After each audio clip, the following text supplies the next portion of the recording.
يا هلا وغلب الأمارات اللي دايما مشرفيني ومنوريني. يلا بينا نبدأ يومنا الأول بالصلاة على النبي ونقول بسم الله والصلاة والسلام على سيدنا محمد عليه أفضل الصلاة والسلام. اللهم صل وسلم وبارك عليك حبيبي يا رسول الله. يلا بينا ندعي لبعض ونقول ربنا يرحم أمواتنا وأموات المسلمين، ويشفي كل مريض ويرزق كل مشتاق بالذرية الصالحة، وفك كرب كل مكروب، واصلح حالنا وحالكم. قولوا امين يا رب العالمين. اللهم امين يا رب العالمين. اللهم جبر خواطر. اللهم امين يا رب العالمين.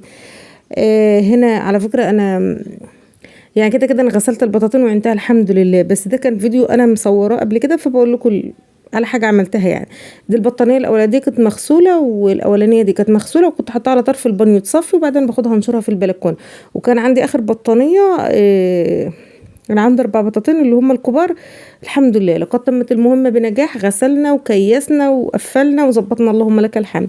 هنا معلش الشاشه اتقلبت، حطيت اوكسي وبعدين حطيت كلوركس الوان، وبحط هنا فريده بقى لما بخلص في اخر تشطيفه بعد ما نهرسها بقى برجلنا، وما اقولكوش بقى بنقوم بقوم شاطفاها بفريده كده عشان تفضل ريحتها حلو.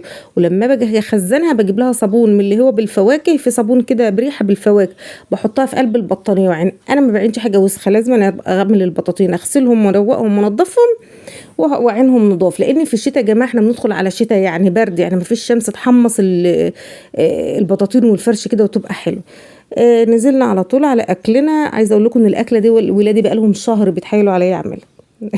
برضش اعملها عشان ابوهم مش بيحب ياكلها فاهمين، فالله المستعان. يلا قلتي انت قلبك طيب يا بنتي يا نوره، وخليكي ام حنونه وعطوفه وقومي اعملي لهم.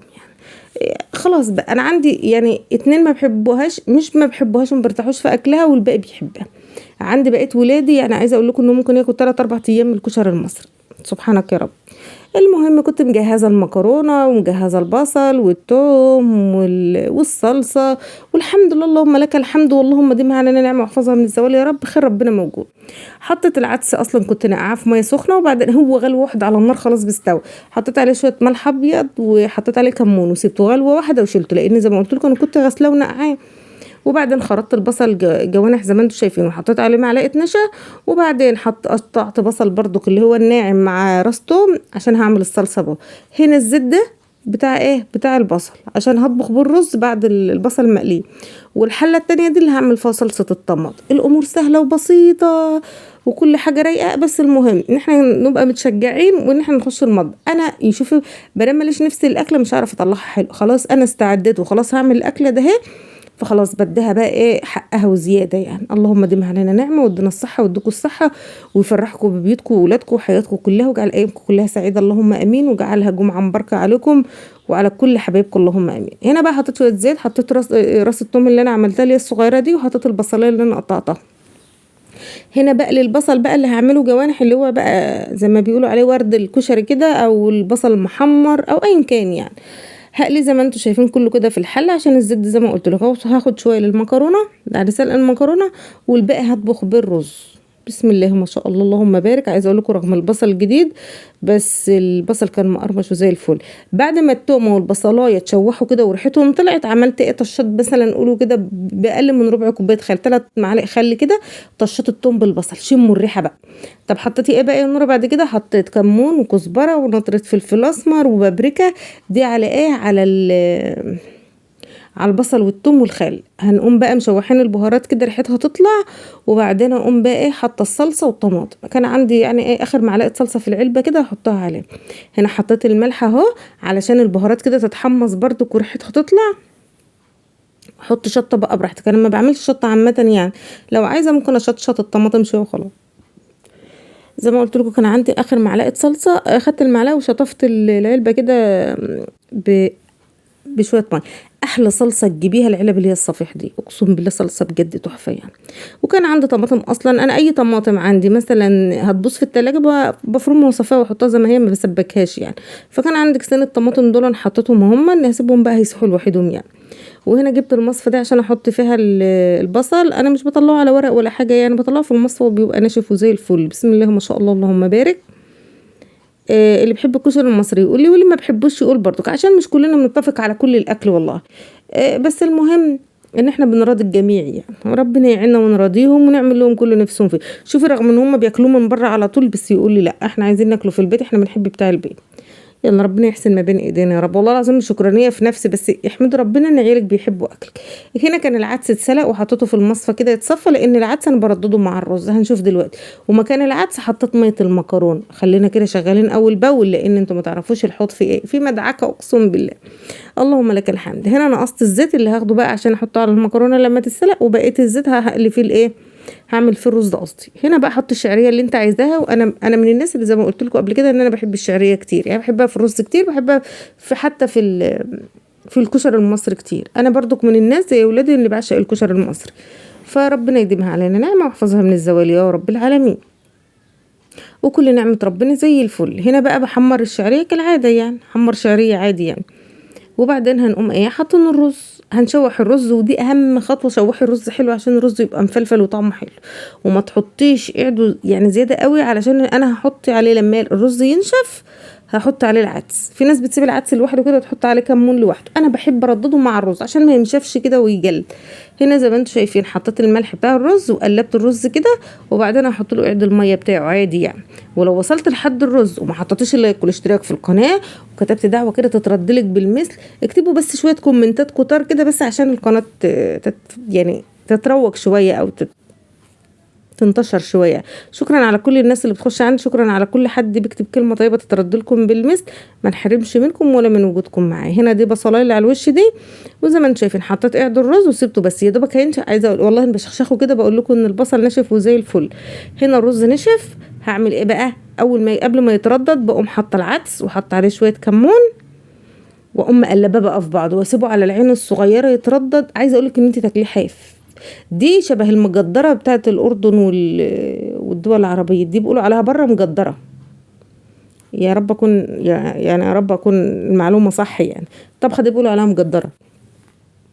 هنا زي ما انتم شايفين كده اهو، هسيبه بقى احطه على العين الصغيره يتردد براحته لحد ما الصلصه تستوي والمكرونه خلاص تتسلق. هنا الكاميرا وقعت. يلا بقى نخش على المعمعة بتاعتنا. الله عليك يا عم بخ، الله عليك يا عم بخ. نسمي الله ونشمر كمنا ونقعد نستغفر بقى، ونجيب القديم والجديد، ونفتكر الحبايب ونفتكر الحاجات الحلوه. تصدقوني ما تفتكروش الوحش، لان الوحش دون بيجيب طاقه سلبيه ويخليكي تقومي رازعه المواعين في قلب الحوض، ولا هتغسلي ولا هتعملي. انما طول ما انت واقفه بتفتكري حاجه حلوه كده، مشغله جنبك اي حاجه، ان شاء الله يا رب تشغلي البيت نوره جنبك كده وتسمعين ايه المشكله يعني، هتلاقيكي خلصتي بسرعه وهتخليكي اعصابك هاديه. انما طول ما انت بتفكري في شر او بتفكري في حاجه تاذي الناس او بتفكري في حد مش حاجه كويسه، في حاجه مش كويسه يعني، فان شاء الله ربنا مش هيكرمك ولا هتخليكي تغسلي المواعين.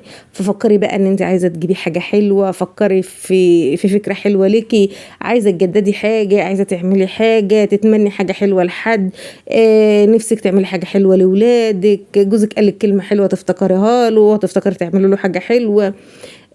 ربنا يا رب يجعل افكاركم كلها خير وهنا وسعاده كده، وبعد عننا اي شر واي اذى واي حاجه وحشه في الدنيا. اللهم امين يا رب العالمين. الحياه سهله وبسيطه، وفي نفس الوقت الحياه فانيه، مهما طالت الايام فهي ماشيه. فزي ما انتم شايفين كده المواعين انا بحط صابون، وعلى الصابون بحط نقطه كلور، مواعين بتفضل متعقمه نظيفه زي الفل. كلور يا نورة استلسك نضيف، معلقك نضيفه، كوباياتك مش زفره، ازايزك مش زفره، حاجتك نضيفه وزي الفل. والله العظيم هتلاقي مواعينك يعني كده فل شمعه منوره. ربنا يجعلكم يا رب نضاف كلكم كده، وكل حاجه في ايدكم شمعه منوره وزي الفل. ربنا يصلح لنا حالنا وحالكم، وكرمنا وكرمكم، ورزقنا ورزقكم، ويصلح حال الناس كلها. اللهم امين يا رب العالمين.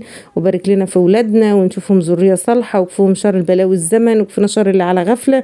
قولوا امين يا رب العالمين. ربنا يصلح لنا كل احوالنا، اللهم امين، وسد ديوننا وارحمنا برحمته الواسعه، اللهم امين يا رب العالمين. وادخل عليكم العيد الكبير وانتم مستورين فرحانين مرضيين، اللهم امين يا رب العالمين. كنت في المنصوره امبارح، بجد يا جماعه ايه الاسعار دي، ايه الاسعار دي، وايه الدنيا دي، وايه الحياه دي، والله العظيم بجد يعني. ان الله رؤوف رحيم بنا، يلا ربنا يرحمنا ويلطف بينا يا رب العالمين، ويعيننا على معايشنا وعلى اولادنا وعلى حياتنا وعلى كل حاجه بجد والله العظيم. اللهم لك الحمد، اللهم ديمها نعمة علينا يا رب، واحفظها من الزوال، وجعلنا دايما مستورين دنيا واخره يا رب العالمين، احنا وانتم والمسلمين اجمعين، اللهم امين يا رب العالمين. انا خلصت بقى الكوبايات والمعالق انتوا عارفين الهريده مهما كتر عليك الشغل واحدة واحدة هتخلصي كل حاجة، والله كل حاجة هتبقى زي الفل. اهم حاجة الرضا، رضا نفسك، رضا حياتك، ان انت راضية بعيشتك، فكل حاجة بالنسبة لك هتبقى زي الفل والله. ربنا يديم علينا نعمة يا رب. هنا بقى خلصت اهو الحمد لله، اللهم لك الحمد. والفطين اللي هناك دول برضو كان احهم في كلور كده عشان يبقوا نضاف ومتعقمين وزي الفل. ونغسل حوضنا ومطبخنا، وكنت كانت المكرونه في الوقت دي اتسلقت وخلصت يعني. وهنا هتشوفوا هو هنا بقى هنقعهم في الحوض كده، هحط عليهم شويه كلور وشويه صابون سائل كده هو، وهنقعهم بس عما اروح بقى للمكرونه كده والدنيا تروق هقوم جايه شطفهم وخلاص، ينزلوا بس ايه الزياده والحاجه النظيفه اللي مش فيهم. وكده حوضنا نضف ومواعيننا خلصت والدنيا بقت زي الفل، واحنا تمام وناس رايقه وزي الفل الحمد لله.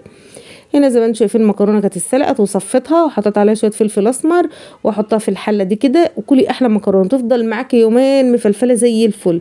اهي بسم الله ما شاء الله، اللهم بارك اللهم بارك. ربنا يجعل كده يا رب كل حاجه في ايديكم مسكره كده وكل حاجه في ايديكم زي الفل. بسم الله ما شاء الله اللهم بارك. اهي المكرونه اهي والبصل خلصناه.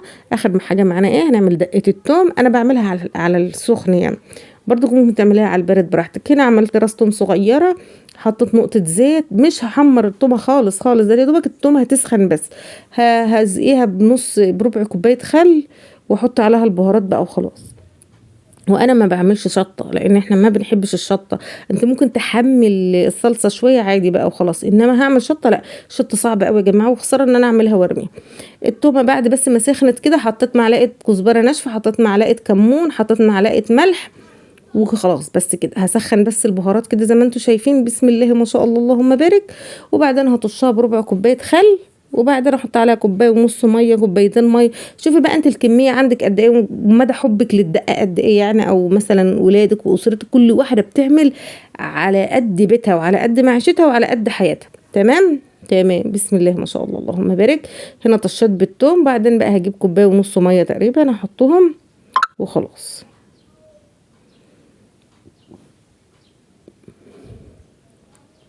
ادي كوبايه ميه، اجيب كمان نص كوبايه ميه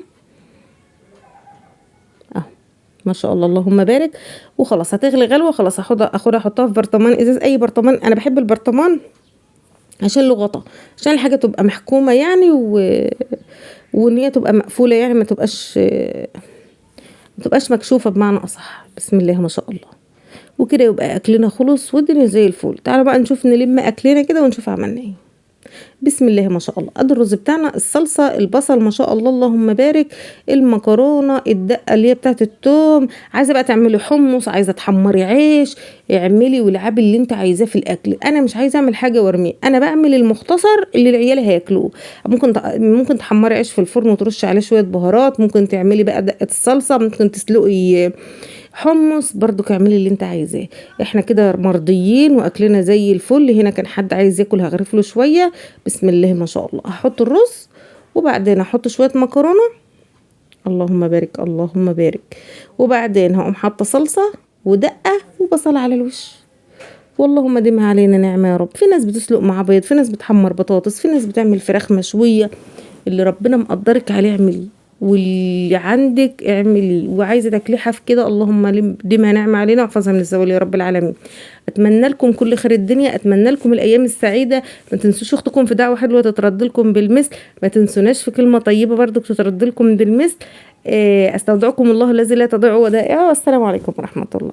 باي باي.